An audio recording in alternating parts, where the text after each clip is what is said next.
have with me today Delourny Nemorin. She is running in what is quickly becoming a crowded field against one of the most hated on the left members of the House, Ritchie Torres. Welcome to Bad Faith Podcast. Hey, how are you doing? All right. Now, Delourny, you are a legal aid in New York, in the Bronx. So I do criminal appeals, so we cover all 5 boroughs. Okay, perfect. Wonderful. Tell us a little about yourself. When did you decide to enter this race? And the biggest question of all is the why. So the why, so when did I decide? I have been a lawyer for almost over 10 years now, but I decided that I was going to get interested in politics late 2022, early 2023, okay? And I didn't know much about it. I originally thought I was going to become like a constant Motley Baker, Thurgood Marshall, the lawyer, and get into like impact litigation work, right? That would be my role in the never-ending fight for civil liberties. We lost the Supreme Court. We've lost it. They're not even feeding the poor right now.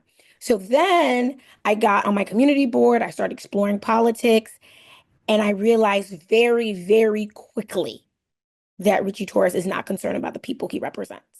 To be a congressional person, to be in office is to serve the people. And Ritchie quickly revealed himself as a person who is serving himself and trying to advance his career. So as I got to know people, do know your rights trainings around immigration, Ritchie voted bad on Lincoln-Riley Act. October 7th, Ritchie's calling everyone a terrorist, a Hamas supporter, just because we are concerned about the lives of people in Gaza. Till this day, despite international law, he doesn't think it's a genocide. He doesn't think that Israel's intentionally harming innocent people. Also, New York 15 is the poorest congressional district in the nation, located in the Yes. wealthiest city in the nation. I'm a public defender. I'm assigned to indigent people every day, my whole entire legal career. And we need the federal government to do its job. We need every single elected official to do its job if we are going to help the material conditions of people's lives. And so I was like, we have to do this. So I hear you, I think, very quickly getting to the crux of the issue. And I alluded to it as well. I mean, the fact of the matter is that Ritchie Torres is so hated because he has really held himself out there as one of Israel's greatest champions in Congress, while also representing extremely poor, the poorest, I think it's the highest child poverty rate in the country as well, district, which, as you point out, is in the richest city in America, the financial capital of the United States. There's been a lot of conversation recently about whether or not this is the appropriate climate to challenge not just Ritchie Torres, but Hakeem Jeferries. Hakeem Jeferries and Ritchie Torres being a sort of the pair of very pro-Israel Zionist Black representatives in New York. And Jefferies has gotten a lot more attention, in part because he is the leader, Democratic Party leader, and prospective majority leader if Democrats retain power in the House, or regain power in the House, rather.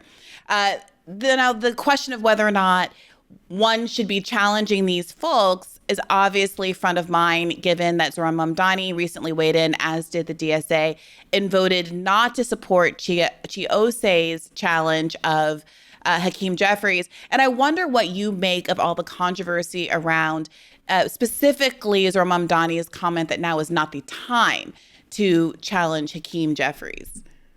So I think, one, Ritchie and Hakeem share some similarities. One, we're talking about just, they call Hakeem Apac Shakur and that the Zionist position. But Ritchie also is the only congressional person to vote yes on the Lincoln-Riley Act of all the New York City congressional candidates, right? Ritchie also got into a fight with the governor of New York State, right? Even Kathy Hochul has issues with Ritchie Torres. When they talk about Hakeem not being the time, I can't tell you what AOC or Zohran were thinking, right? Maybe they were thinking he's the speaker and having a speaker brings a lot of funds. And that's me speculating, right? That's me speculating. DSA, though, is independent, obviously, from AOC and Zohran, and they still voted not to endorse It is and it isn't, right? It is technically independent, but Zohran also went to DSA and gave his remarks. It was a very close vote, and there's some question as to whether or not it would have gone one way or the other if his support had gone one way or the other. So I would say this. DSA is independent from their elected officials. However, I agree with you that Zohran has an influence, right? Zohran has an influence, and so does other people in DSA have an influence. And even despite that influence, it was still a close race. It wasn't this Sure. landslide because Zohran said this. And even I've noticed on Twitter, there's still people very upset, and these are like people who are canvasser supporter of Zohran, still very disappointed by the results of the DSA vote in regards to endorsement of Chiose. So I wouldn't say influence means full control, right? Sure, DSA sure. is an organization that does its own thing, that operates in its own way. And so I don't know why AOC or Zohran doesn't think it's the right time. But I do want to say in the race I'm running that Ritchie has done stuff that is even has deviated from the Democratic establishment party on things like immigration, attacking its own colleagues on the state level, which are bigger issues, right? Like the New York 15 has 32% foreign born people. And so when you say yes to Lincoln Riley, even though Tish James has a whole memo as to why we shouldn't be supporting the Lincoln Riley Act, and you vote yes, these are problems that even that are to many people in the district equal to the fact that he's supporting a genocide, he and other people. Yeah, I take your point. You also seem to allude to the idea that the relationship between the governor and Ritchie Torres isn't as good as the relationship between Hakeem Jefferies and Kathy Hochul. And I've heard this floated around as a reason that if Zohran kicks the bear, as it were, by endorsing a challenge to Hakeem Jeffries, he upsets the apple cart of his relationship with Kathy Hochul, and he needs her directly for funding. And if Ritchie Torres isn't similarly sort of under Kathy Hochul's wing, or if he's irritated her for his own independent reasons, then those same risks aren't attendant to a challenge to Ritchie Torres as there are to Hakeem Jeffries. Do you think that's a part of it? Well, I think the mayor and the governor have to work together. And Yeah, forget, let's put they've always have strained relationships, right? De Blasio and Cuomo, regardless who was the mayor, what party you were in, that relationship has always been a difficult relationship, right? Most of our tax dollars come from New York City. New York City feels like we should get more resources and things of that nature. However, Zoran ran on three policies. You are going to be judged if you get to you execute those policies, right? There are more policies, but you need to be a mayor or whoever you are as an elected official, you need to deliver, right? You need to deliver. I think when I think about change, they're always going to be the protesters, the people on the street. One of the worst signs I hate, Brianna, is when like No King's Day, when they're like, if Kamala was president, I would be at brunch right now. No, you should be sure. on the street all the time. I'm an attorney. I'm an attorney, whether it's a Republican president, a Democratic president, progressive president. We are always in the courtroom trying to push and fight for people's rights, always, regardless. And so what I am saying is that Zoran now is an elected official. He was a state assembly, but now he's the biggest elected official. And his number one goal is to establish and execute and deliver on these policies. They are going, and that's why I say DSA is independent from the electeds because DSA may continue to push all elected officials, including Zoran. They can sometimes even be pushing AOC. That is their job. They're organizers, right? And their job is to push regardless of who's in office and sometimes even their own. And that is different than where Zoran is right now, whose job is to deliver policies and really execute change for the people. Sure. I don't want you to necessarily to be put in a position to have to litigate Zohran Mamdani's choices, but I'll just say, the argument is that the argument is on one side or the other. You can say that Zohran's three stated goals, his more discrete affordability goals, are frustrated by a challenge to Hakeem Jeffries, by supporting a challenge to Hakeem Jeffries. Or you could argue that there are structural reasons that someone like Kathy Hochul opposes his agenda. Those reasons are not going to change on the basis of whether or not Zohran is charming or smiling enough, that she is going to work assiduously behind the scenes and explicitly to frustrate his agenda. She has made explicit statements about not supporting the wealth tax and other things that would facilitate his agenda, and that the only way for Zohran to have power and leverage in pushing back against her and the establishment actors that are aligned with her is to leverage the power that he has, and that's people power. And that is backing credible opposition to folks who would thwart him, who might decide to go easier on him if they are genuinely fearful of a primary challenge, or at least a distraction of having to fend off a primary challenge. And that if he wanted to be more successful, he would rally the troops Avengers style and support an insurgent campaign against Jefferies, one, of course, against Ritchie Torres, and one against Kathy Hochul, who also is being challenged by her lieutenant governor, who I understand isn't exactly a bleeding heart progressive, to put it lightly, but is trying to carve out a path to her left insofar as that he, endorsed Zohran early and has not opposed his agenda in the way that Hochul has. Like you said, I can't litigate his position, but I see what you're saying. There are multiple ways to get to that execution. And I think, one, when you are running a challenger race, even though there was a lot of people running against Eric Adams' race, there were a lot of challengers. I think there's a point where you fight to get in, and there's another point where you try to create partnerships to execute and deliver for the people. I think every American right now, especially when we talk about the federal government, who just shut down for 40 days, are tired of stalemates, tired of nothing happening because everyone's fighting each other, right? Because if he is in a fight like Zohran until potentially a challenger wins, that is almost 7 months of his administration in turmoil.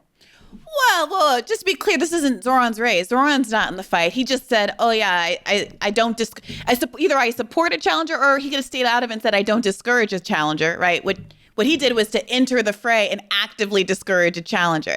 So I resist the conflation of the idea that if Chiose, just to put a pin in it, just to put a finer point on it, if Chiose were to run against Hakeem Jeferries, then that somehow is now Zohran's race. Like that No, I is agree. like I a stretch. completely agree with you. It is no one's race. When you're a challenger race, it is your race and your race alone. How the question was, will there be consequences for people endorsing or not endorsing? I think Sure. that is something, that is always discussed. Why people endorse or don't endorse, and what are the consequences of those endorsements. And that's the pin I'm going to say. But I 100% stand and agree with you. A challenger race is your race. But I think as a person who's in the middle of a challenger race, I sometimes people will be like, are you here to antagonize the system? Or are you here to improve solutions? And I think that is the thing. Like, New York 15 is approximately 740,000 people. And those people want to know who is going to create the most solutions, who's going to pass the most laws, create more partnership that is going to solve the issues in my life that make my life better. There are people who are really locked in politics, but the average person is just trying to feed their family, feed themselves, stay healthy and live their lives. They're not really in the nuances of all these nooks and crannies. And so I really think that is always the solution is, can you execute the policies you're saying? And a lot of times people feel like you can't. We hear this all the time. Politicians are always lying. They said they're going to do this. They're going to say they're going to do that. And if you are a challenger race and you made these promises, the first thing you do is deliver on them, right? That you're just not another person who sold us a dream and we're still living a nightmare. And I think that is for all challengers, including myself, right? I can't say I'm going to do something and get in office and not do something, or at least show reasonable efforts in trying to execute those things. So this is fascinating. This is fascinating because you proposed a sort of binary choice. Are you there to antagonize the system, or are you there to be solution oriented? And I think the question that a lot of the left is wrestling with right now, and the understanding of this paradigm that has led many people to frankly divest from electoral politics, is that they believe those things come together. In order to change the system and get solutions that you want, you have to have an antagonistic relationship to those who are actively opposing you, right? You have to be adversarial. And when the Justice Democrats put forward their first, round of recruits and the AOCs and all of the big wave that happened in the year that year in the term 2018. after. They later expressed frustration. Kyle Kalinske was part of the Force the Vote movement. They expressed frustration that they weren't willing to take on Nancy Pelosi as Speaker of the House. They weren't willing to vote as a bloc and hold up bills in the Biden administration the way that Manchin and Sinema were willing to do, or the way that the Freedom Caucus was willing to do, and ultimately, in a way that ultimately resulted in the ouster of their speaker a few years ago, right? So this is very germane. I sort of want to move off to Zohran, but I sort of don't, because this question is sort of germane to the bigger picture of left politics, which is to say, can you actually achieve change, whether large or small, whether it's the bus routes or Medicare for all, or, a government-run insurance system, that being like sort of a scale. If you are unwilling to recognize that there are people within your party that are actively thwarting those efforts, and you have to be able to call them out, take them on, and leverage the people power at your back to oust them and get them out of the way.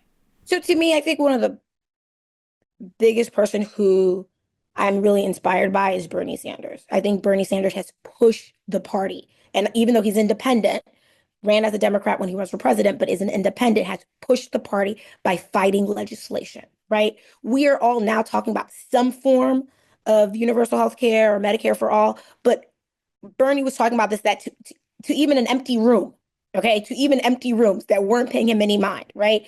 Recently, him in the Senate, him and Senator from Missouri tried to pass a maximum credit card interest rate at 10%. And the senator is Republican, Bernie being independent.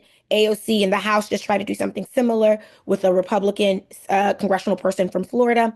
And I say that is because you partner and you push legislation. Is it going to pass? No. But saying that this is something the American people want, regardless of party affiliation, to me, is also a form of antagonizing system. Saying these are the priorities. The people who keep voting no on funding for Israel repeatedly is pushing the system. Introducing bills, whether you think you have the votes or not, is pushing the system. So that is a form of pushing the system. Whereas DSA, which I am a member of, there is like, we're challenging races, Justice Democrats, we're challenging races, we're protesting No King's Day, and all the other organizers are on the street pushing. But there is the people like in the movement for change, everyone is in an angle, but there is a system. Like Rashida will introduce that bill, even though she knows she doesn't have the votes, because that is antagonizing system. I want you guys to see it, and I want the world to know how you all are voting. I'm really asking, and I don't want this to come off as I mean, obviously I have a point of view on this, but I'm genuinely open to being moved on this question. I want to know how it sounds to your ear when you hear, when you say something like, is it going to pass? No, but we're pushing the system. Because to my ear, that sounds like not pushing the system. I was around. I remember when I first started on the Bernie campaign in 2019, that he and AOC at that moment were pushing a credit card bill that capped interest rates. And I remember integrating it into the campaign pitch and talking about this issue. Almost, that can't be right. How many years ago? 6 years ago now. 7 years ago almost. Oh yeah, right? Yeah. This was spring of 2019 that I remember. This is one of the first things that came up when I joined the campaign. I have a very visual memory, and I remember reading about this when I was still, my office was in a room that later got converted into, it was like a nursing room that got converted into the podcast studio. But it was still the nursing room, and that's how I remember how early it was in the campaign that this discourse was happening. That being said, I think many people, I speak for myself here, I'm included in that. What they see when they see well-intentioned folks like Bernie and Rashida Tlaib push these bills is a kind of kabuki theater where there is the gesture of movement, the appearance that things are being done, but it's ultimately busy work that serves to distract us from doing more exigent and more adversarial work that could force the system to move. Okay. and derail movement efforts and railroad them back into a Democratic Party, which has done a very good job of neutering someone like Bernie Sanders and Okay. co-opting his movement. Yeah, go ahead. So I don't know in 2019 when that bill was, being introduced in part of the campaign, if there was any Republican support, right? I'm not sure, right? And I'll look so, at so I say this because it takes it I hate this for myself, right? Like I say, we're the microwave generation as millennials, right? That things take time, but it is a push. So when people are like, oh, Bernie's so ineffective, I'm like, we weren't talking about these things the way we were talking. Like people had to apologize for the 1990 crime bill. Apologies were done in 2020, right? When Bernie has a whole speech about how this would destroy communities, right? And so I say that the and I always like go back to this line I said that DSA is independent from the elected officials because the protesters on the street are going to continue to protest. They're going to continue to push, right? And the question is, I think, is like, are our electors, the elected, also the street organizers? And I don't see them the same. I have to tell you that. I think it is great when Rashida introduces a bill and says 2,000 people, 10,000 people have been organizing when we have poll numbers that says 70+% of this country does not support a genocide in Israel, does not support weapons being being sent to Israel, right? Like that polling number paired with like the polling number is what the people are saying. Rashida's introducing a bill that is reflective of what the polls are saying. And the Democratic establishment love a good poll. And so it's not like just theater. You know what I mean? It's not theater. It's an elected official doing their job, which is to serve the people. And the people are saying, we don't want this and we have to introduce this. And so therefore, we as organizers are going to be like, all the people who voted against the bill, these are people we want to push out. That's fine. That is fine. Do you know how many challenger races can be successful without endorsements? So, okay. So a couple things. I support force the vote as a strategy, right? I think there is some value of getting folks on the record of being opposed to a very popular policy. That's why I supported force the vote, among many reasons, over a Medicare for all vote. And that's why I'm not opposed to these kind of things. That's why I want to highlight when Nancy Pelosi, for instance, wouldn't bring a number of votes to the floor in the first place. Again, this is why we wanted to force the vote on Medicare for all, because she clearly wanted to obscure the extent to which there is popular will behind certain policies and not make folks go on record, especially when they had Democratic majorities.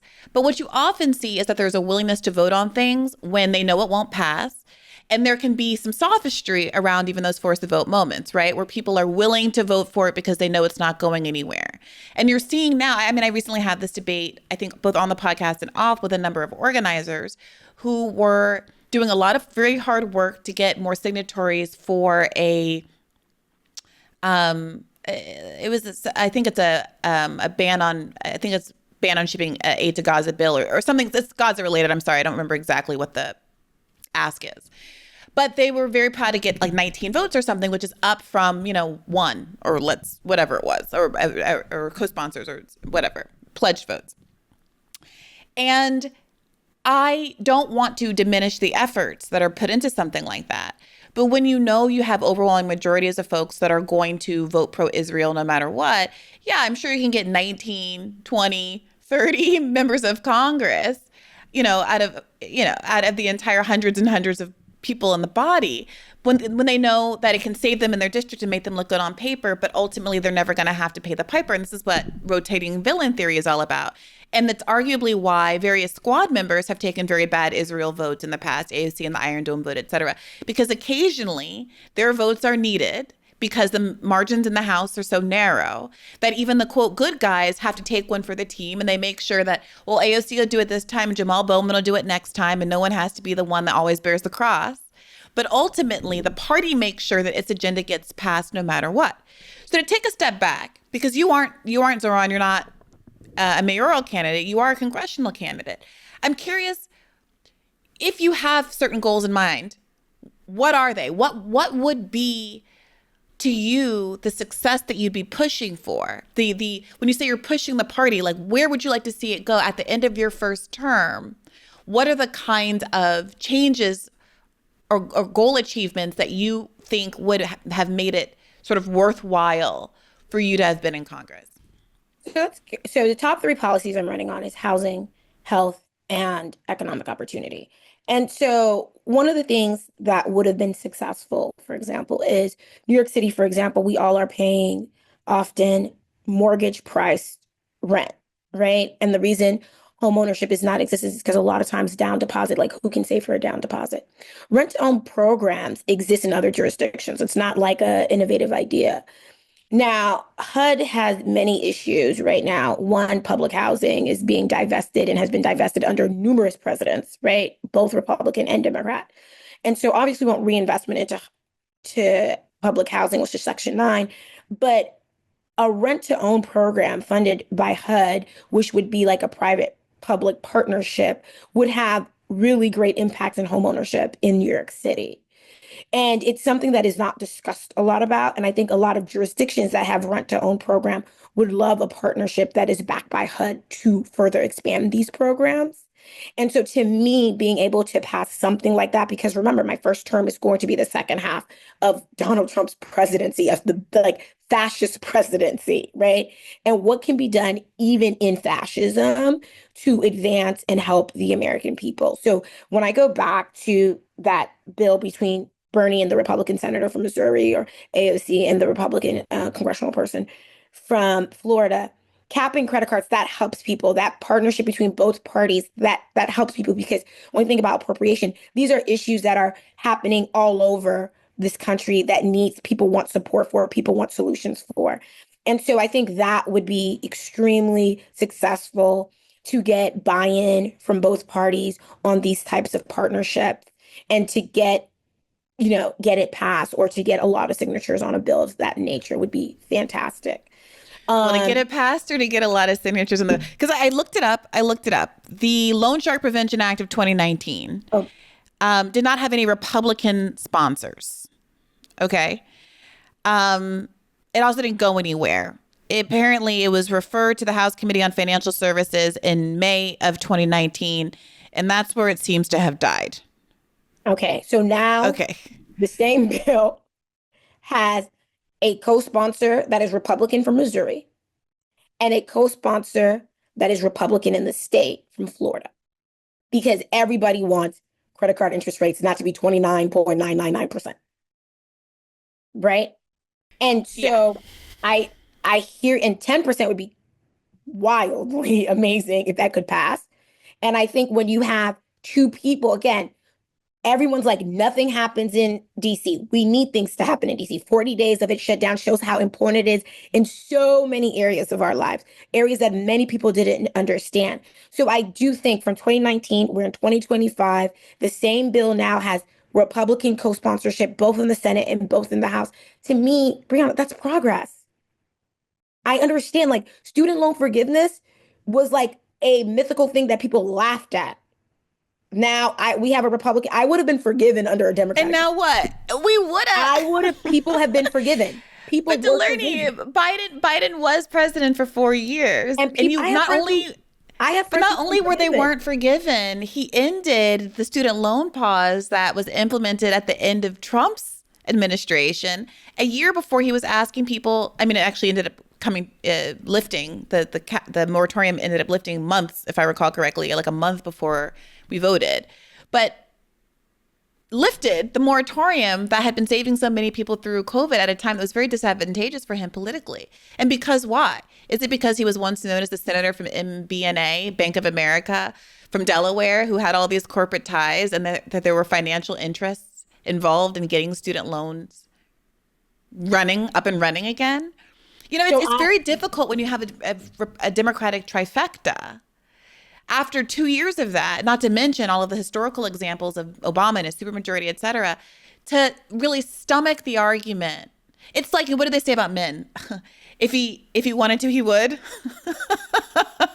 So that's the Democratic Party in a nutshell, in many people's eyes. Number one, I personally know numerous as a public defender, right? I'm a student, our student loans are high, whose loans have been forgiven.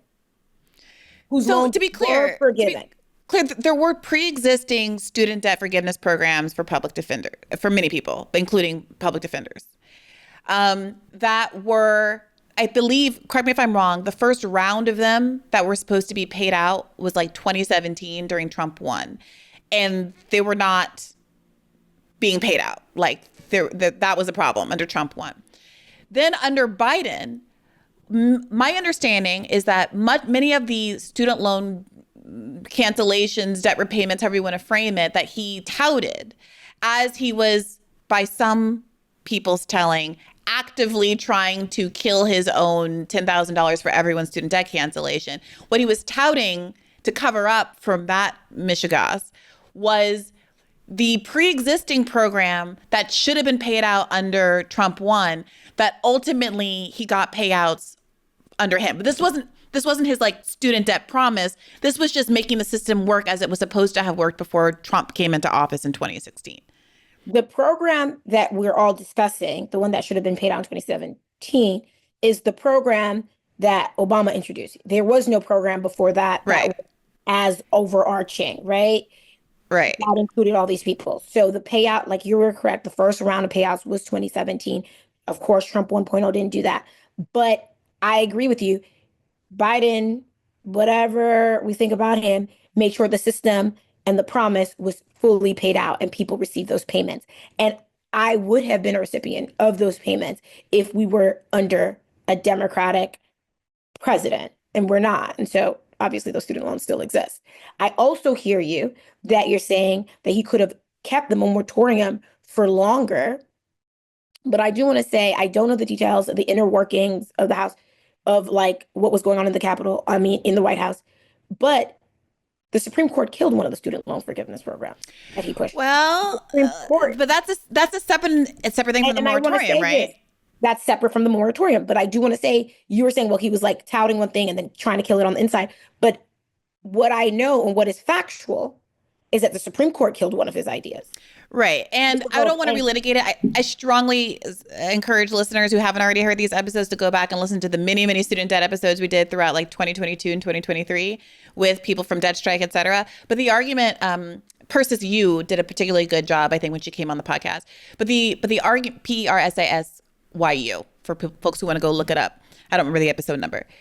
But the argument was that the way that Biden designed the debt relief was under the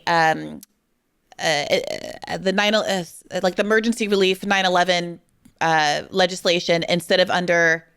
Basically, there were two statutes that he could have used, and he used one that was weaker.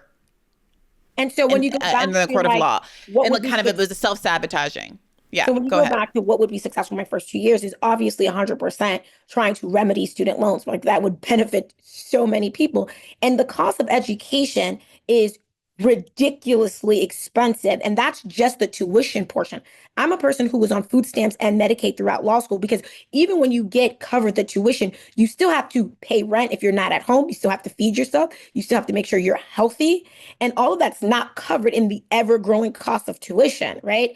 That is never ending. And so as a person who understands the federal government needs to get better, but at least I could tell you when I was in law school, the federal government was working enough to make sure that I had Medicaid and I had food stamps to feed myself while going through law school. And those Pell Grants existed and those student loans existed because the goal is to make things better. And then Trump came in and made things far worse. So now lawyers, protesters are in the street fighting so many issues that we can't even, like, I know I'm not the only one, feels like whiplash every time I open the news as what is like, we're bombing ships in the Caribbean. We might be invading Venezuela. Like what we did not feed the poor in the 40 days in the shutdown. People's food stamps were delayed. Like I can't even, the fascist government we have right now.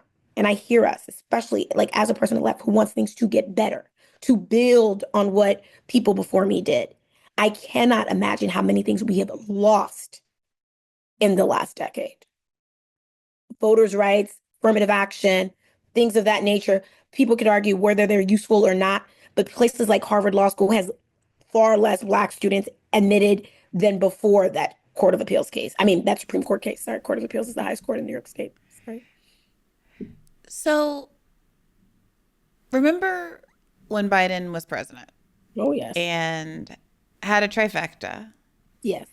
And then in the summer of 2022, I want to say it was, we got a leaked Supreme Court opinion that said they were overturning Roe. Do I have that timeline right? Was that summer of 22? I think I got the timeline right. Let me just Google it. Yes. Look at that. Memory's still working a little bit there. Okay.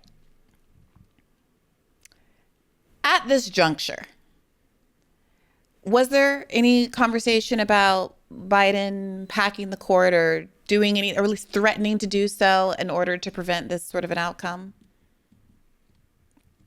I don't recall. I have to be honest with you. I do know they I tried to do. codify. They tried to codify. They tried to codify Roe v. Wade. That vote died. I also agree with you that is something that should have been codified when we had a super majority to pass. And that Obama said he was going to do first thing in office in 2008. And then when asked about it, once he was in office, said, that's not my priority right now. So this is my point. I recall the clip. I recall the clip. I recall the clip. I don't want to beat a dead horse. I'm just putting out there, and I want to ask you more specifics about your race because it is a crowded field. And I want to talk to you about the competition and what's going on there. I do think that this is the enduring concern among my listener base for sure, and certainly many others in the left, as they decide to weigh in and invest in electoral politics. I don't think everybody hates Ritchie Torres. We're all in agreement. We want him out. And frankly, choose your fighter. Like, I think the attitude is, I don't really care. There are many people who are, let's say, critical of someone like Jose Vega because of his affiliation with the LaRouchites. Me personally, if he were the only one in the field, I say go Jose Vega. Like, let many flowers bloom. I had Andre Easton on. He's running as an independent. Definitely share his values in politics. God bless. Wishing him all the best. You are in this race. God knows I love me a public defender. I like a lot of things about you. You're a DSA candidate. Many flowers bloom.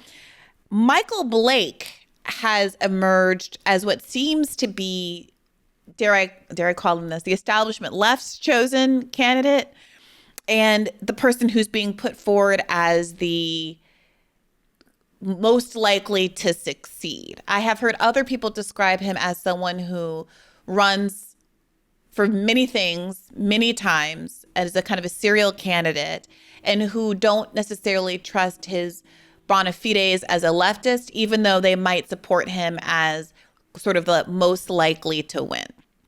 So while the left's concern is all we've been talking about and whether or not even if you do win, it's going to change anything, I do acknowledge there's also this more immediate concern of who can knock out Ritchie Torres because this guy sucks. So what do you make of the field, and what would you say to people who are like, well, the field's crowded, we need to consolidate behind somebody, why should it be you and not one of these others? That's a conversation I actually have a lot of times, actually, about the crowded field. And the conversation does kind of go down to Blake and I, because Andre Easton is independent, so he's not a primary. He's not on the ballot in the primary. Jose Vega has run a lot already, or at least one time before I can confirm. And so what do I say about Blake? I think even when we started this conversation about Chiose, is that people want fresh ideas to DC. Now, whether those fresh ideas stay pure is another conversation we were having. And then how effective those fresh ideas are is another conversation we're also be having, like the layered conversation. But I think everyone agrees it's fresh ideas. And it's fresh people with open minds, open ideas. And there's a conversation about the establishment, right? Which I think, honestly, in the last year or two, we're seeing a lot of them retire, even though there are young establishments still there. And Blake is the establishment. Blake, that's what he is. And I'm not surprised, the establishment saying he's more likely to beat Ritchie. I haven't actually personally heard that, but I'm not surprised that being discussed, right? Blake has run numerous races. Blake has done a lot of things in the DNC. He's a member of the DNC, has been vice president before. Blake's phone has probably a Rolodex of numerous people that he can call. This is not his first show in the rodeo, right? He is very good at running campaigns, very I mean, he familiar. ran for mayor. He and Mamdani cross-endorsed in the mayoral race. Yes, he came I in. mean, Mamdani did with many people. I don't mean to say Yes, they had yes, some yes, yes, special yes. relationship, but yeah. But yeah, and he just recently ran a race. And I would say that mayoral debate, the one he qualified for, was a good debate. So I can understand why people are saying, well, he's a familiar face and things of that nature, but he's establishment. He until What do you 2019, mean by that? Yeah, go ahead. Sorry. until 2019, I think he was at APAC conference. I think he was a keynote speaker in 2017. He has 2 trips to Israel. Also, I mean, if I haven't examined, I'm running a race against Ritchie, not Blake, but he has a history of pro-charter schools and, I don't know about his position on development, private development and things of that nature. He's definitely not a left candidate um at all. And these are his positions on many things. You know, this is how he feels. I don't really understand his shift. I haven't seen an interview where people have asked him why his shift in things. Even in the mayoral race, he's wishy-washy about things we all, I think, universally agree on, which is there's a genocide in Gaza.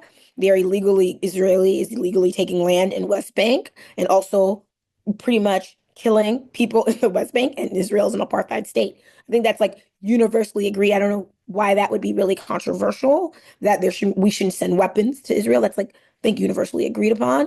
Um, and I think sometimes there's trepidation in saying that because of, his establishment ties and things of that nature. Um, and so that's how I feel about Blake in the crowded race that people describe. I think it's really about Blake and Andre Easton's race sometimes confuse people. I think they forget he's independent. And I think he's full of fresh ideas as well and things of that nature. Um, and well, Jose Vega.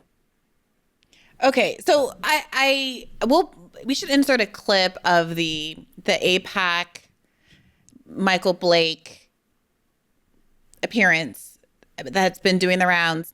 Each of us took our first trips to Israel with APAC's Education Foundation. We found inspiration in a country that mirrored our American values. Professionally, the trip was eye-opening for me. I visited Israel just as I was preparing to run for the state assembly in New York, and the opportunity to meet and connect with political leaders in Israel was invaluable. But personally, the trip was transformative. In Israel, I stood by the Sea of Galilee, read aloud the Sermon on the Mount. As a Methodist minister, nothing compares to the reading of those words in the very place where Jesus had spoken them. Blessed are the meek, for they shall inherit the earth. Blessed are those who hunger and thirst for righteousness, for they will be filled. From entrepreneurship to political organizing to deepening my faith as a Christian, APAC and AIEF changed my life forever. Traveling to Israel made me a better legislator, a better activist. It helped me to understand that as a leader within my community and the Democratic Party, I have a responsibility to support America's friend and ally, Israel. And much like Ashley, I recently stepped up into a new role. This past February, I was elected a vice chair of the Democratic National Committee. Yeah. Blake seems to have subsequently tried to distance himself from those previous statements. He has said more recently, Ritchie Torres cares more about BB than he cares about the Bronx, more about APAC than he does about your academics. He said that in his launch video. The optics do appear to be that maybe he's reading the tea leaves and sees which way the wind is blowing and whatever other metaphor, and understands that it's just bad politics in the country right now to be aligning yourself with Israel, which makes people, I think, understandably not feel especially confident getting behind him as a challenger to Ritchie Torres, who is largely being challenged and attracting ire from folks because of his Israel position. I have invited Michael Blake on, and we were in the midst of scheduling an interview. He had to reschedule, and hopefully we're going to be able to get back on track soon. But when we're talking about him being establishment, it's worth noting that Bill de Blasio endorsed him a couple of weeks ago now. I see you making a little bit of a face. What do you make of that endorsement? Nothing. I make nothing of the endorsement. Nothing at all. At all. The endorsement, I make nothing. And I think one of the themes thus far in our interview is how do we trust that someone's going to go into Congress Yeah. and be left? How do you trust? Like, I want to be very clear. we are at fascism because there are a group of people who drove us directly there, and I think sometimes our infighting or people being asleep at the wheel has brought us there. I want this country to be better because I have benefited from the fights of other people. I am a Black woman in America trying to run for Congress. That is like for people just 50 years ago, a miracle, right? And so I am very inspired by people like Ella Baker, Fannie Lou Hamer, right? Like who are just, people say that because the Bronx is so poor, they have low voter turnout, right? And because they're apathetic people, and apathetic voters are people who have lost trust in the system, who are tired of people saying this and people saying that and their lives remaining the same. And so one thing I hope people can say about me is that she's been a public defender for 10 years at this point. That's her first job. That's her only job that she's ever held. And she has been on that side of justice for the last 10 years. And there's a commitment there. There's a commitment that predates this run. There's a commitment that predates Israel being bad politics. You know what I mean? That indicates that she has been advocating for people and justice and trying to improve people's lives and fighting oppressive system. That is my 10-year track record in my professional career.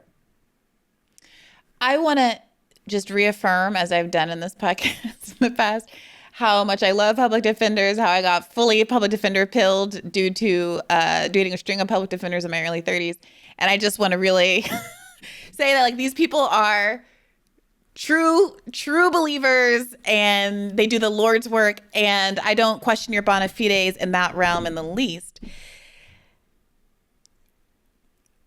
I feel sometimes conflicted about even doing these kinds of candidate interviews because I, as a person, interpersonally, I think that you are individually great candidate, like people. I think that your intentions are wonderful. And frankly, there's a part of me that wishes I were wrong about everything and that you're going to get in there and we're going to like sort of incremental change ourselves into a substantively better world. But I see the pushing going in the opposite direction, despite having more racial and gender representation in Congress, despite having more political representation in Congress, despite having more squad members, the country's moving to the right. So do you... And yeah, go ahead. Yeah, sure. So, however you feel, they say the arc of justice, the arc always leans towards justice. I want to say where we are today, like at this afternoon, it is a scary, scary time. Like I said, we have lost so many things.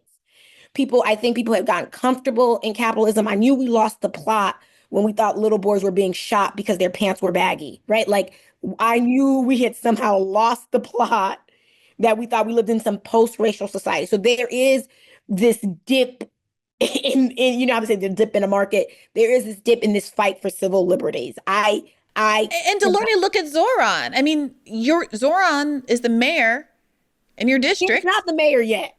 I mean, he's the mayor-elect in your district. And already, I mean, I just did an episode about defund and then one with Ross Barkan, who's close to Zohran and reports on New York politics, about some of the choices that he's made, principally keeping Jessica Tisch on as police commissioner. This has a direct effect on your constituents, right? So I don't understand the Jessica Tisch thing, but I'm not litigating Zohran. I'm supporting, I want to be very clear. I like to call him Kwame, which is his middle name. Kwame, he has to win. He has to not only get in office, he has to do exactly what he said. And one thing I thought was really good in an interview. But he's won. I'm sorry. Everyone's acting like he's got to make these compromises. No. It's not in, you don't like, okay, Eric won too and then was a disastrous. When I say win for me, the changes you stated, when I was losing sleep in that primary, on the train, screaming, vote for Zohran, you need to go and effectuate change. Right, but what is the win. Choice to keep Jessica Tisch on? So after having won the election? Of course, because he won. His position, because I had some questions, and I don't know the man, I don't know what's going on in the room. I'm not on no transition team. I'm not in the back room. Was that he would still do the community, what is it? The community safety thing that he wants to do. Yeah, but that's been a bit of a walk back too. Let me be specific about that. Go ahead though while I look that up. Okay. Because what I feel about policing, I want to be very clear, is that we somehow made the police Father, Son, and the Holy Spirit. They should not be caring. Like in the South Bronx, there's this thing called the Hub. Every day the Hub makes the news because it's a large congregation of people who are severely mentally ill and addicted, severely mentally ill, unhoused, and has a substance dependency diagnosis. Those people need to be seen by medical professionals. Our dollars that we're sending like I think $21 billion to Israel since October 7th, those $1 billion need to be doing street outreach, medical outreach, and that should not be the job of NYPD. And so my understanding is that one of the policies is removing NYPD from those things because violent crimes are down, but quality of life issues are these types of issues where people are seeing sick people. That's what they are, sick, unhoused people on the streets, sometimes injecting drugs, sometimes just looking like they're about to pass call the ambulance. Those people, those neighbors need medical professionals and not NYPD. And that change is amazing because even the NYPD union saying they do not want to be in charge of mentally ill people. So our Medicaid dollars on the federal level, our Medicare dollars, because some of these people are above the age of 65, need to be addressing the medical crisis we're having that has to deal with severe mental illness and substance issues. And that is something that my understanding is going to happen under Zohran administration. Go ahead, what you were going to say. Okay. Table, I think I'm confusing maybe the CCRB issue with the community policing issue. So ignore what I said about that, walking back of that. I don't want to be wrong about that. Okay. That being said, I have noticed, I have identified a trend. Okay. And I now feel this very strongly because I've had many conversations about this, and this is what I'm noticing. It is indisputable that Zohran has done, said, and planned, and has committed to doing many good things. Okay. And what I've noticed is every time he does, says, and commits to do a bad thing, we get pivoted back to the conversation about the good thing, which feels like the opposite of accountability.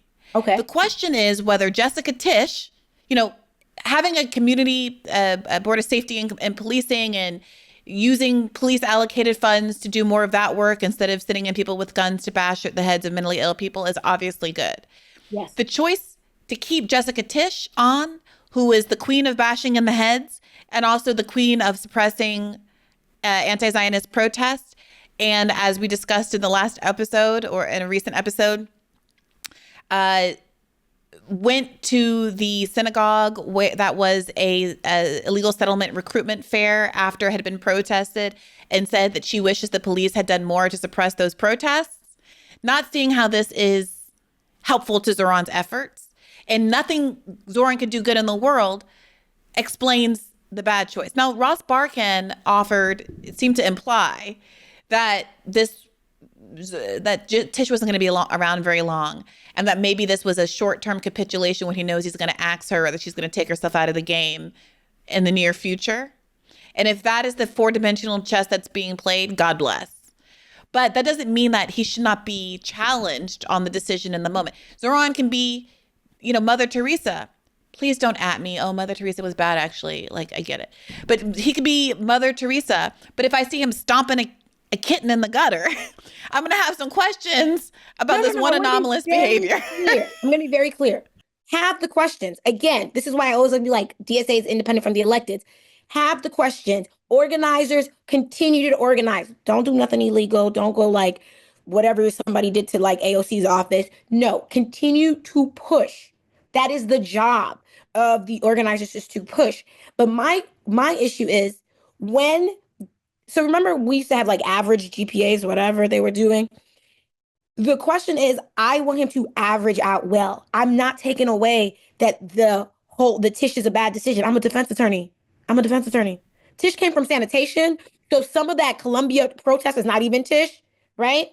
But that thing almost had me in tears when I saw I didn't even know the NYPD had all them tools when I saw them go up to Columbia, the stairs, the window. I was like, I literally would tell you, I was like, someone had to go through that so I can be free. Like to see the students being suppressed. I was like, what? And so I agree with you. The suppression of people who are expressing their constitutional right, right? As long as you don't touch nobody, don't touch nobody. I always tell you that's my client, don't touch nobody. But you are expressing your constitutional right. You can do that. And I do not think being from the left, you're exempt from that. I don't think you're being exempt from that. So I'll be clear. Keeping Tish, honey, don't let me erase that. That is a very questionable decision. Do not let me tell you that's not a questionable decision. But I'm not throwing the baby with the bathwater. I'm going to tell you what you did was wrong. But I'm still going to be like, I'm very excited that someone's trying to get the police out of my mentally ill client's life. So this is the question. Okay. This is ultimately the issue with all of these sort of reformist arguments, the debate between, reformism and revolution. And I think that part of what is frustrating about the Tish thing is that it doesn't feel like it was, at least there's no transparency around whether it's a concession for a greater good. What it feels like is a capitulation when you already have power and momentum. And similarly, the choice to actively come out and oppose Chiose challenging Hakeem Jeferries, the choice to preemptively say that he should be Speaker of the House, it all feels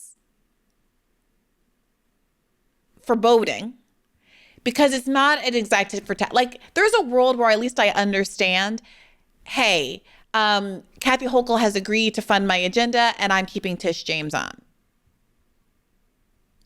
I might not like it, but I can see the argument for pragmatism.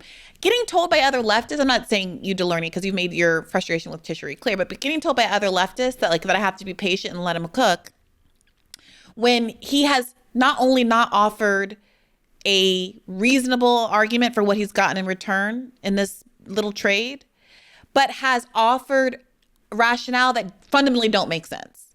Now is not the time, doesn't make sense. You can make an argument that she isn't a good candidate, da-da-da-da-da. Those are arguments I may or may not agree with. But now is not that time.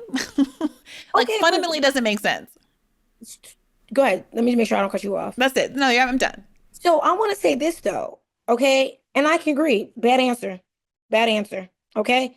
And I can also agree with the frustration that we don't really know what's going on. Even me, I'm like, I'm just saying speculation, right? Like, I know what you know. I'm not in the back rooms. I don't know anything what's going on in the background. But my thing, I'm gonna tell you this, and I believe when we have mayor, first of all, New York City, we usually have Republican mayors, okay? Republican mayors or independent mayors. Dinkins only got one term. De Blasio is the only one we let get 2 terms, and everybody hated him. And I think that led to the rise of Eric Adams. That's my theory. Okay. First of all, can we just discuss that? The everybody hated him stuff never made any sense to me. Oh, people I'm from New York. I'm from New York. No, you're right. But people would be like, oh, de Blasio, like liberals. And I'd be like, what's your issue with de Blasio? And they would be like, I don't know, man. And I was like, okay, literally, tell me one thing you don't like about de Blasio. And no one ever had an answer. It was just like a fad to say that you didn't like de Blasio. It was so weird. It's so weird to me. It is till this day. And this is a person who endorsed Blake. Till this day. I'm like, yeah. He did VPK3. Let me say something. My friends with kids are so happy. Okay. He really tried to push back on NYPD. That honestly, maybe that's where the fad came from. But it did lead to what I think back to the status quo of having these Republican mayors, right? And so when I say this, and this is and people can push back on me like she's a left, but maybe she's too pragmatic or whatever. That's people can judge me, whatever. Is I am scared for Zohran in that way, for Kwame in that way. How I don't know how I want to be well at holding my electeds accountable, but still saying that even if the arc is to justice is hard. That's what I learned more. Well, the arc has to be bent. Yeah. You mentioned Ella Baker. Ella Baker founded a new party, the Mississippi Freedom Party, or whatever it was called. Yes. As a Freedom Democratic Party, as a break from the Democratic Party. And Right? Like there was an acknowledgement that there, like the system itself, it's like you wouldn't expect me to bust into the Republican convention and be like, yeah, let's all be socialists. Now everyone would see how futile that effort would be. Or a better example, because it's not about like politics, it's about systems.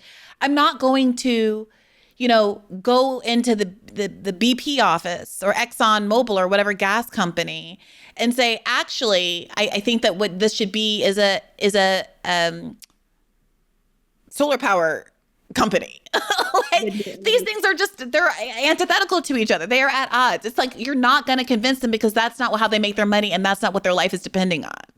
And the idea is, like, some of us believe that that's the Democratic Party. It's not just that there are some people in the party and there's bad apples that you have to weed out. It's like the party apparatus, because of who the donor base is and because of, frankly, deep state reasons that are beyond our understanding genuinely, is never going to be the thing that we want it to be, whether it's respect to Palestine, whether it's with respect to our economic system, whether it's with respect to substantive democracy, racial justice, a number of things, because it's not designed to do that. so And here's the reason, go ahead. Sorry, go ahead. the reason why I want to say is, it's like, I hear, first of all, one, we are a baby nation. I do think this country is going to, even the Republican Party, because they have their own problems over there, is treading to a multi-party system. We've seen countries that are much older than us lead to a multi-party system, right? And that is where we're trending. I don't know if we're there yet, but we do have one independent in office, but I do think we're trending there, because a two-party system, 333 plus million people in this country, it is going to fracture into a multi-party system, okay? The French will tell you that's not always going great for them over there, but I do think that is the future. In the same vein, we got Zohran in, right? A democratic socialist is in this system that is what we have, right? This is also the system that begrudgingly allow Black people to vote, allow women to vote. We're still making 75 cents on the dollar, Black women even less. Well, we fought a civil war over it. The system didn't do shit. My relatives on both sides of my family mustered up. That's why my family lives in Ohio, because my great grandfather mustered up in northern Ohio to fight for his freedom in the Civil War. And so, like, are we bringing that kind of energy and that kind of fight and Lincoln breaking a few laws and ignoring the Constitution to get what needs to get done?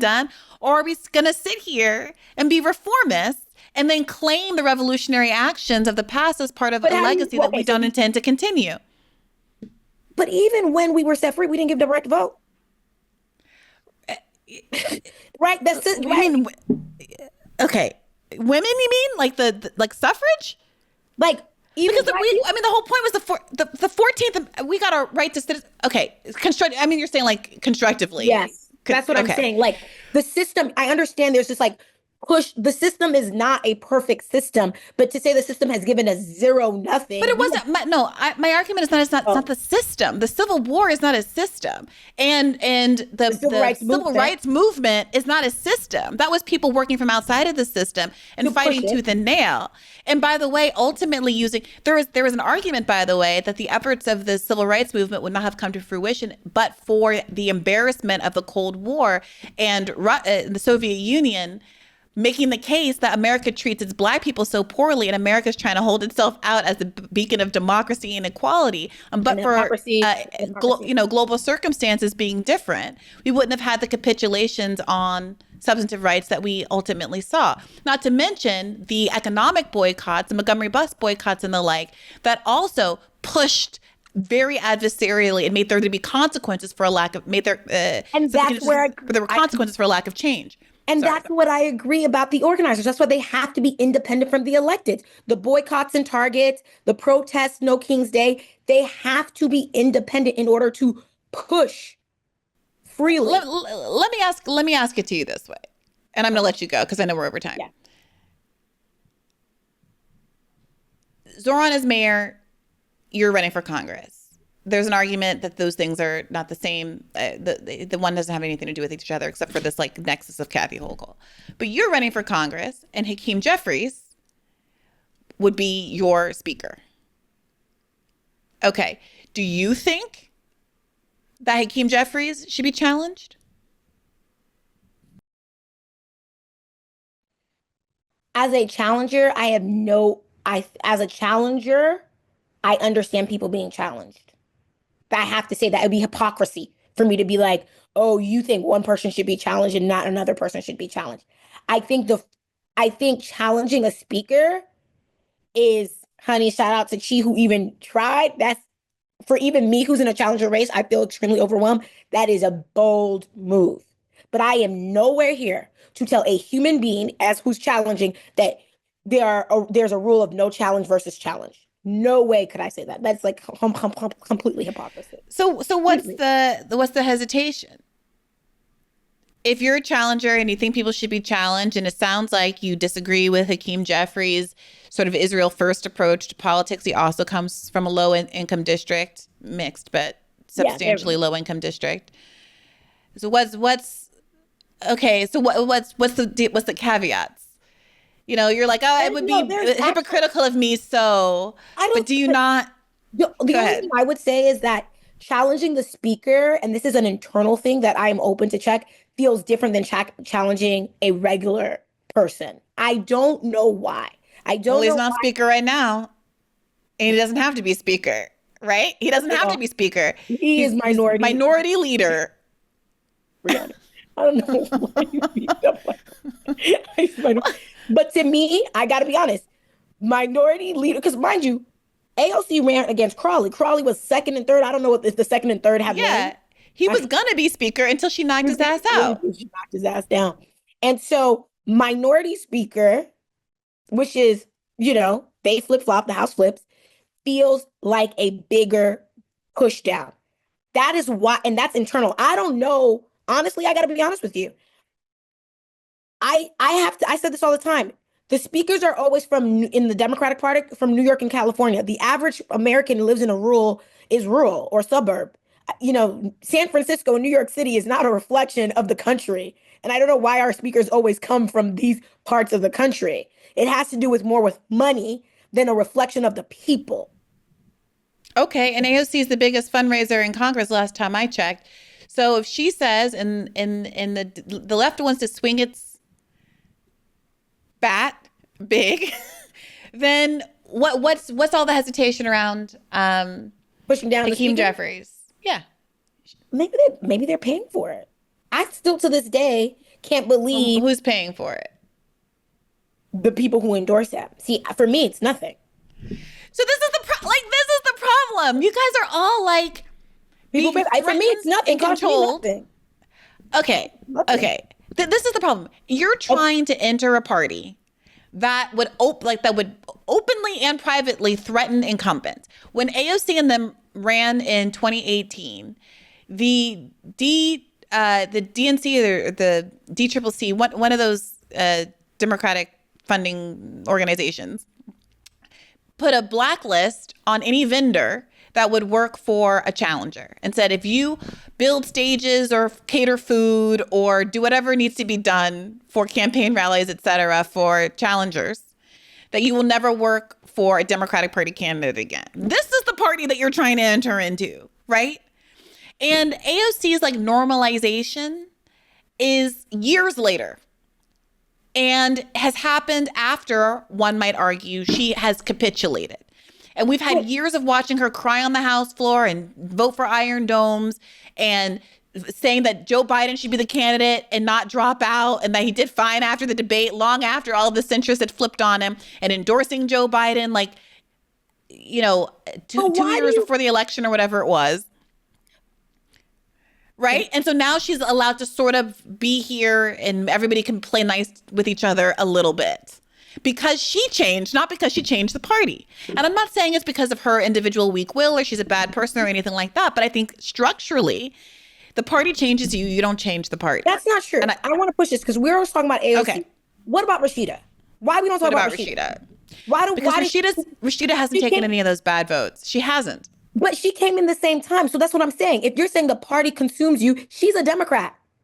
She's a Democrat. Rashida is the best one. And I think it's a good question, the case study of how Rashida has been able to stay the course. Now, I think it's a little bit rotating villain I think it's like maybe Rashida's like, I get that it's rotating villain, but I'm not the one. Someone else is going to have to take a That's double what I'm hit because saying. I'm not So the one. So this is okay. Let's use Rashida because I feel like it's always like we're talking about AOC and No, Zohran. I love Rashida's the We have best one by Rashida. far. We have Ayanna Pressley. We have Summer Lee, and I bring them up Summerlee's great. because I just feel like if there's this conversation made it seem like if you go in, you'll end up being like an AOC or you end up making a bad. So vote. how do you think? So why do you think that AOC is AOC and Rashida is Rashida? And how do you intend to be more like Rashida than AOC? I want to tell you, to me, personally, I think you can push back on the party. I do. I think even when like Bernie being the first one because he was independent, but he caucuses with the Democrats, right? Mm-hmm. And I started off this conversation saying I think the party has gone far more left because of the pushback and the people power that Bernie has been able to do on the party, right? We are talking about things. I know sometimes you think it's performative, but we're at least discussing things in ways we've never discussed them before, I think. Let's put the fact that we're in fascism right now, which is crazy. And I think Rashida, one, is able to be different because one, she had already been in politics before. She's also a lawyer, I believe. And there she comes in far more seasoned in the game, I think. Also, AOC is very impressive. She went from bar back to Congress against Crawley. If these titles in the House mean something, that's a big person to take down. And so what do you take from that? And so I feel like because I'm coming in one far more older than AOC, right? AOC is 29 years old. I'm 36 years old. We're the same age now. I come from 10 years of experience. I think it makes me come in totally different, but that's not bringing down AOC. AOC is going to be a superstar in the party. I think in the aggregate, she is in the left. Sometimes the left can be frustrated, but she is on the side of the left. There are some frustrating votes, but she is on the side of the left. What does that mean? Because everybody's not perfect, Brianna. But what does it mean? Is it everybody's not perfect? I'm being pragmatic. We gotta do. We're in fascism. All of these become a justification matrix for doing the things that led us into fascism. Do you know what I have more respect for Rashida Tlaib? Well, because I think fundamentally Rashida Tlaib understands that we are in fascism because of the namby-pamby behaviors of the Democratic Party. Do you agree with the argument that if Joe Biden had not funded and enabled and helped to litigate the genocide in Gaza, that he or Kamala Harris might have won? Yes, I was going to tell you when you were listing wars and outcomes, I do think one of the wars that the genocide has impacted outcomes in elections. I think Zohran's win and Trump's loss. Biden's loss. Yeah. Okay, so here's the thing. We're talking about being in fascism and how that is the reason why we have to basically kind of take what we can get and do what get into it's we got to all stick together and we just got to get the Dems back in power. We just got to get that's the goal. I don't think so. Just like all skin folk and kinfolk, I don't think all Dems are the same. Okay, so then what is the argument of fascism? You're not putting AOC and Hakeem in the same category. Well, no, of course I'm not, except for that they're both categorically Democrats and they put themselves in the same category. Yeah, but so was Rashida. Running for office. She's a Democrat too. But wait a minute. When AOC was running for office, she accurately said that in any normal country, she and Joe Biden would not be in the same party. Cut to, 5 years later, 7 years later, 6 years later, and she's saying Joe Biden should not drop out. He should be the nominee. He's not cognitively impaired. Her and Bernie defending Biden, the last one standing, when the pod save guys and everybody else on MSNBC had turned against him. How do you account for that? We are so over. But let me tell you this, okay? Because I'm supposed to have a call at 2:00. Let me tell you this. Number one, what do I say about that? The Biden mistake is that whoever let him run a second term. Okay? We should have. And AOC didn't call him out, did she? When Biden announced his intention to run again, that was not only did she not call him out, she just randomly endorsed him on Pod Save America when nobody asked her, 18 months before the election. Instead of calling for a primary and ringing the alarm bell that some of us, this is not revisionist history, some of us go back and look at the date. Go pull up some Rising episode from 2022, and I promise you're going to hear me and Robbie, frankly, saying how ridiculous it is that Democrats aren't going to have a primary because 75% of Democratic voters don't want Joe Biden to be the nominee. Back then. We should have had a primary. I cannot do this with you. We should have had a primary. That is one of the biggest mistakes of Biden's presidency to me, obviously supporting a genocide. And AOC's term in Congress, I would argue, and use of her platform. And all of them, by the way. Rashida I didn't exactly say, I don't want Biden to be the nominee either. But to her credit, she did step up after the genocide to say, I don't think you should vote for them unless, to join the uncommitted movement and be willing to withhold her vote. Uncommitted movement. And so that's what I'm going to tell you. That is one thing I would say, is that when I say we all need to lock hands, I'm really talking about the left. And there are people on the left that has disappointed other people on the left. That part I hear. And I hear that clearly. Okay. But I can be like, hey, that was a bad thing. That was a bad vote. Or you used your platform and I didn't appreciate that. And still be like, hey, but we're still going to lock in to fight fascism and to get better types of Democrats. What does that mean? What does it mean to lock in to fight fascism if the number one tool you could have used to fight fascism and prevent Trump was to get Biden out of being the nominee and or get him to stop funding genocide? Let me answer that question. That happened. My question then becomes is, what do we do forward? Or are you going to say someone... What do we do forward? That's what I'm saying, is that we identify the wrong, repair the wrong, and trust that AOC wishes a member of the left will not do that again. That she has learned from that. She did all that. AOC won't sit down for an interview with anybody who would ask her that question. I've tried.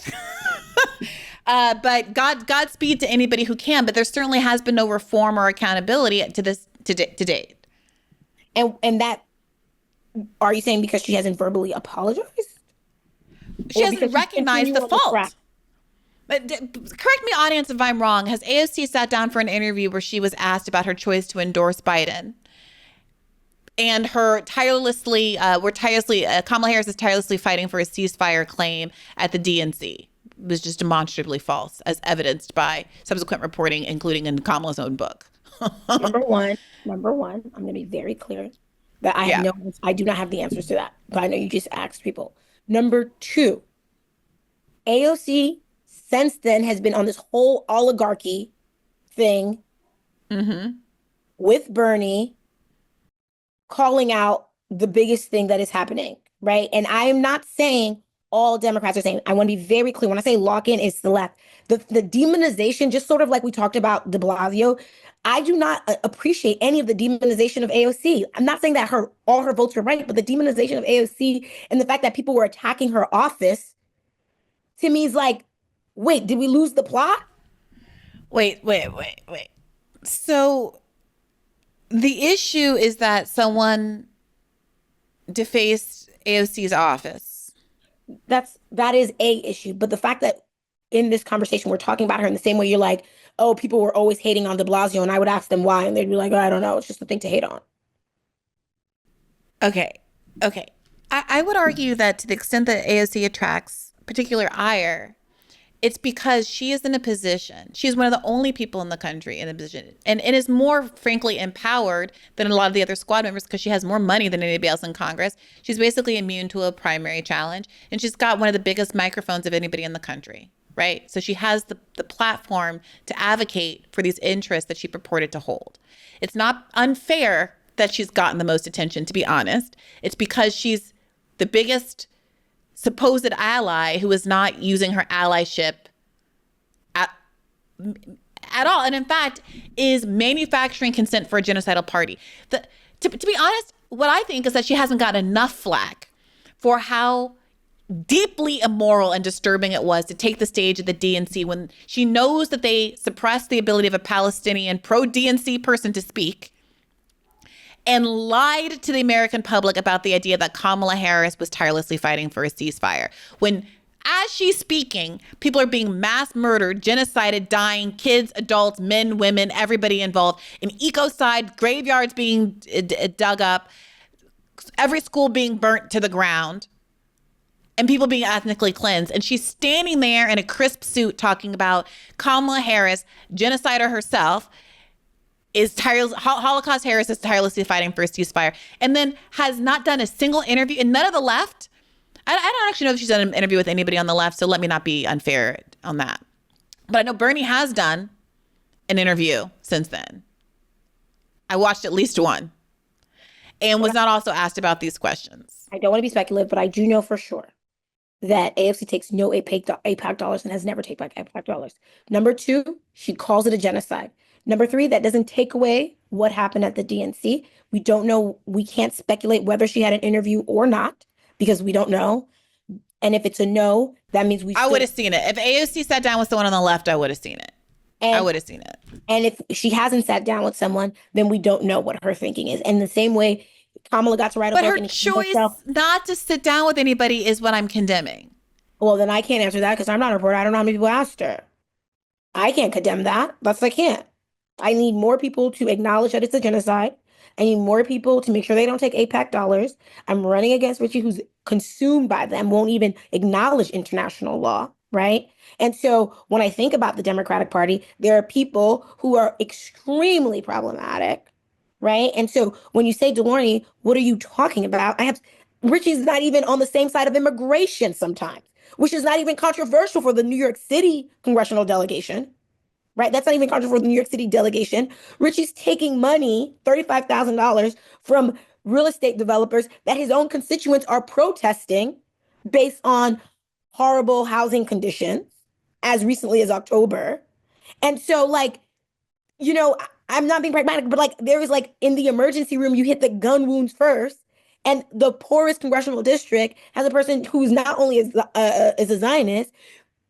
I have no idea why he takes a negative position on immigration that is harming people. And so, when I say, we're talking about Zohran, we're talking about AOC, right? Okay, we're talking about them. But in reality, there's 435 of them in the House, an extra 100 in the Senate. And we're at fascism. And I don't think the leading cause of it is AOC. And what do you think the leading cause of it is? Our donors, people consume if we do not reverse United States, the citizens of United, or put in some dollars, then they are going to be capitulating to their donors. Do you hear Democrats? Huh? Let me just Google. I'm curious how, if Biden, I don't remember Biden really talking about Citizens United. The quick Google says Biden has not directly attempted to repeal Citizens United. Yeah, here's the issue. Here's the issue. Fundamentally, it is AOC and the Democratic Party who are enabling the fascism. If they're supposed to be the only bulwarks against fascism and they're not doing it, then yes, they are the focus of my problem. The same way that I agree with you, Ritchie Torres is the focus of the problem as one of the worser actors in that cohort. But it is very difficult. And I say this, Dalourny, because I see a bigger crisis of a lack of support. You're never going to get the kind of outpouring of emotion and support that those early squad members had in their electoral campaigns. Everybody just let Jamal and Cori Bush get railroaded out of Congress because a lot of the fervor and the excitement got beat out of folks because of the disappointments of people like AOC. Yeah, but the movement got killed. And Zohran has reignited it a little bit, but we'll see if he's going to also fumble the ball or if he's going to run with it. Or he's going to be Rashida. In a world, you're saying like Rashida, who has stayed true to the movement. Or God bless Rashida Tlaib. Rashida Tlaib, go on bad faith. But the point is, I'm a communal person. I'm a very communal person. I think change just happens not in isolation, but in community, right? And obviously, it's me and you can be in community, even though one day when I'm in office, you're going to be like, look what Dalourny did, And I'm not. Yeah, maybe not, Dalourny. And I hope they'll be willing to come on the podcast and talk it through. Yeah, and we still might not end up, but I'm not. But we're still good. But I will come because I'm still going to be in community. Like you said to me, I hope you're right because I believe that frankly the reason the ASC doesn't do left podcasts is that Okay, there's but not her good not- answers to some of the questions. There's just not good answers. And if she is being threatened and coerced into all of these things, Yeah, it doesn't feel like she you're can very say honest that. about that. You like even when you said about Zohran, you're like, if I understood what the play was, then I would feel like I understood what was happening. And because I don't understand the play and the answers are bad. I hear you. I hear you. Some of that is like a lack of communication with the people who support us and therefore creates a frustration. I hear that. Yes. We hear that. But that lack of communication, but like sometimes why, in relationship, they'd be like, why don't you give me the benefit of the doubt sometimes in relationships? Now, some of the stuff were misstatements, and I can understand. I heard the misstatements. I can't give you the benefit of the doubt. I can ask you to explain yourself.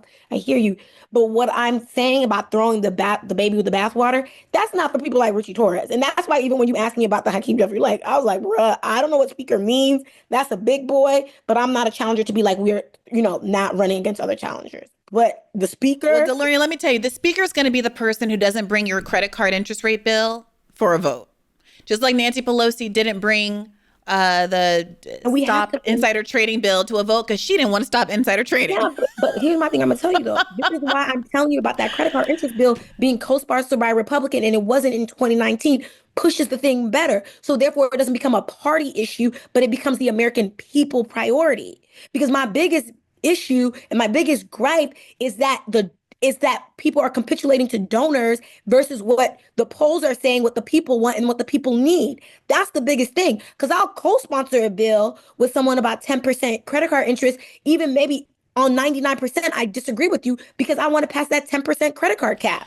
So when you co-sponsor a bill like that, your speaker doesn't support it. Your Democratic speaker in the majority, in the House majority, the Democrats regain. Are you also going to be willing to say the Democratic Party is standing against the interest of its own constituents? Because I'm not here. I need what will inspire confidence in me and why Rashida gets set apart from AOC and the others. Yeah, you call people out on their BS. I hear you. Yes. It's the Democratic Party. I need AOC to be saying it's not just Republicans are doing fascism. I'm not AOC, but I could clearly say that. That's what I'm asking. And remember, what is that's the kind of candidate that I think people can get. That's the kind of adversarial. Go ahead. Sorry. When you were saying, what does it look like to be an antagonist in office? To me, it's like you pass these bills, people show their cards. Now you're saying, Dalourny, they won't even introduce the bills. But then you, as a candidate, be like, we offered the bill, we brought it up in committee, but it wasn't brought to the floor. They need to. And are you willing to go after the Democrat, to call out the Democrat? Yeah, I have to show my voters what I did. Then you'll be a step ahead. I hope that's true, Dalourny, and I love to hear that. And that is a very good reason for people want to follow you and support you and vote for your campaign, because we definitely need more of that kind of adversarial politics. Is my belief, and this is my subjective belief, but my belief is that my job and the job of people in Congress is to heighten the contradictions and to make it clear who is actually the obstacle to progress, even if they include people in the Democratic Party. And my biggest criticism of some of the squad members is that they failed to do that, and that they are willing to sacrifice the bigger gains that could be gotten by illustrating how central Democrat establishment players are to maintaining the poor conditions in their districts and around the world. And they're willing to exchange that for what are frankly meager wins in the grand scheme of things. And the incrementalism is going in the wrong direction. But I really appreciate that you said that and that we're landing on that note. I hope you'll come back and we can talk in more detail as the race progresses about kind of the logistics of how to win, what's the strategy in the district, what kind of DSA support you would like to get. I'm sorry, I know we got a little bit off track, but I would love to also host maybe a roundtable with some of the candidates together as we get closer to election day. But until then, where can people follow you on social media and beyond, donate to your campaign, find out more about you and all of that stuff? So one, my website is Dalourny.nyc. You can find me on the web. You can just find my Instagram. It's just Dalourny, my first name. I get to keep that. It's the only Dalourny probably in the nation. And so you can find me on Instagram, Twitter, on Dalourny. And then obviously, if you go to my website, Dalourny.nyc, you can find the donate link. It was great having a lot of conversations. I feel like there were a lot of conversations. And I appreciate you're very game. I was appreciating a lot of people I love. But yes, this was great. Okay. Bye. Thank you, Dalourny. Take care. And to all of you who tuned in, thanks for listening. I do strongly recommend that you follow Dalourny. We got to get We got to get Ritchie Torres out of office, come hell or high water. And I appreciate Dalourny getting into this very important fight. You know, you can get an extra episode of Bad Faith Podcast every week by subscribing to patreon.com/badfaithpodcast. As always, take care of yourselves and remember to keep the faith. Hey YouTube, thanks for watching. Just a reminder that this is a podcast. You can catch an extra premium episode every Monday for $5 a month at patreon.com/badfaithpodcast. That's patreon.com/badfaithpodcast for $5 a month, an extra episode every week. Additionally, please do consider liking this video, subscribing to this channel. It helps us out. It helps independent media beat the algorithm. We appreciate you. And as always, keep the faith.